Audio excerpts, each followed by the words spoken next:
बांग्लादेश में एक और हिंदू की बेरहमी से हत्या की खबर सामने आ रही है। 62 साल के सुषेण चंद्र सरकार की हत्या की गई। मारपीट के बाद धारदार हथियार से हमला किया गया और चावल कारोबारी थे सुषेण चंद्र सरकार। दुकान से नकदी लूटकर फरार हो गए बदमाश और मेमनसिंह जिले के त्रिशाल में यह वारदात हुई है। तो बांग्लादेश में साल 2025 के दौरान हिंदुओं पर हमले भी तेज हुए और इसलिए भी ये आम चुनाव बेहद जरूरी है। कुछ आंकड़ों को हम आपको दिखाने जा रहे हैं कि हुआ क्या। देखिए, साल 2025 में 522 मामले आए हिंदुओं पर हमले के, जिसमें 66 लोगों की मौत हुई। धार्मिक स्थलों की बात करें तो 95 धार्मिक स्थल थे जिन पर यह हमला हुआ है और 66 की जमीनों पर कब्जा कर लिया गया। 38 अपहरण के, किडनैपिंग के भी मामले सामने आए हैं। ये सब कुछ 2025 के दौरान ही हुआ, तब जबकि 26 में ये चुनाव है। और हमारे साथ सरदाना सर भी जुड़े हुए। सरदाना सर, सवाल यहां पर कुल मिलाकर ये है कि आइडियल इन्वायरमेंट क्या ये था चुनाव का? एक बड़ी पार्टी नहीं लड़ रही है, हिंदू वहां पर अभी भी अंडर अटैक है। जो चुनाव करा रहा है, जो बॉडी चुनाव करा रही है, उसकी क्रेडिबिलिटी पर क्वेश्चन है। क्योंकि आप देखिए कि जिस तरीके से वहां सरकार पलटी गई, एक केयर टेकर को रखा गया, वो आदमी भी कैसे बयान देता है, कितना डेमोक्रेटिक है वो अपने थॉट्स में, उस पर भी सवाल है। तो क्या यह माना जाए कि एक बहुत ही फेयर एनवायरनमेंट में बांग्लादेश का इस वक्त चुनाव हो रहा है?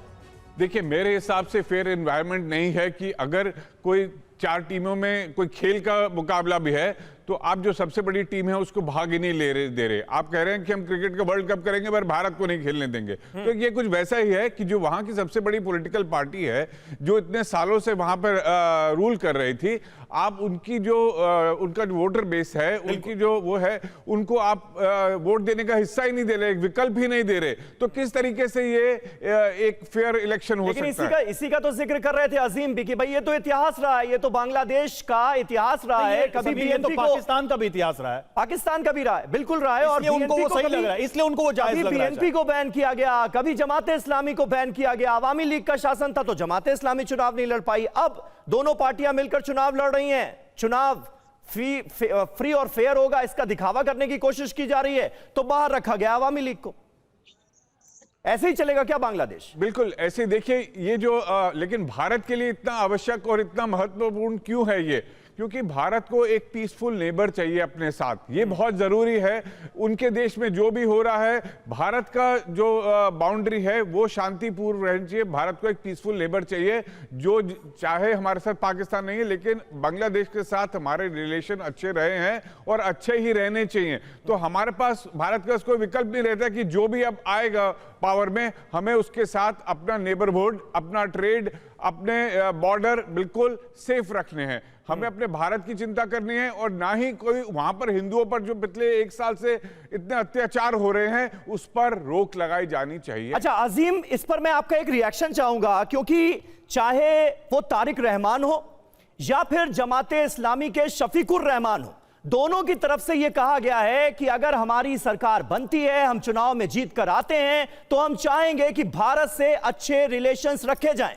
यहां तक कि वो जमाते इस्लामी जिस पर हिंदुओं पर जुल्म ढाने के आरोप लगे, वो ये कह रही है कि हमारे यहां प्रथम श्रेणी के नागरिक हैं, कोई बहुसंख्यक, कोई अल्पसंख्यक नहीं है, कोई मेजॉरिटी माइनॉरिटी नहीं, हिंदूज जो हैं वो प्रथम श्रेणी के नागरिक हैं।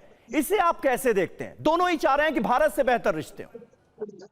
देखिए, ये तो बहुत अच्छी बात है। बात ये है कि समीर, देखिए बात ये है कि अगर आप खित्ते के अंदर अमन कायम करें, मैं तो भी बल्कि आपके गेस्ट को भी कहने लगा था कि वो बार बार कह रहे हैं कि हम बांग्लादेश के साथ बहुत अच्छे ताल्लुकात चाहते हैं, हमारा नेबर है। मैं तो उनको कहने लगा था कि यही वाला जज्बा पाकिस्तान के लिए भी रखे और पाकिस्तान आपके लिए रखे। हम तमाम लोगों को ही अमन के साथ रहना चाहिए। तो ये बड़ी अच्छी बात है अगर वो चाह रहे हैं कि भारत के साथ अच्छे ताल्लुकात रखें। लेकिन मैं आपको एक बात बता दूं कि इन दोनों जमातों में से जो भी जमात आएगी, इन दोनों जमातों में से जो भी जमात जीतेगी, वो भारत से एक ही चीज के ऊपर अच्छे ताल्लुकात रखेगी। उसके अंदर पहली डिमांड यही होगी कि हसीना वाजिद को वापस भेजा जाए, हसीना वाजिद को कानून के हवाले किया जाए, जो कि आप लोग नहीं करेंगे, वो आपका अपना एक मामला है। लेकिन ये मैं आपको बड़ा कैटेगोरिकली बता दूं कि दोनों जमातें इसी बुनियाद के ऊपर अच्छे ताल्लुकात रखेंगी, आपका डिप्लोमेटिक रिलेशन इसी हवाले से चलेगा। तो ये जो आप अगर ये समझ रहे हैं कि सिर्फ इलेक्शन कैंपेन के अंदर हुई बात जो है वो बराह रास्त टेबल के ऊपर भी उसी तरीके से इजी हो जाएगी, तो इतना इजी नहीं और होगा। पाकिस्तान के साथ संबंध जो है वो किस शर्त पर बेहतर होंगे आपके हिसाब से? कोई भी सरकार बने,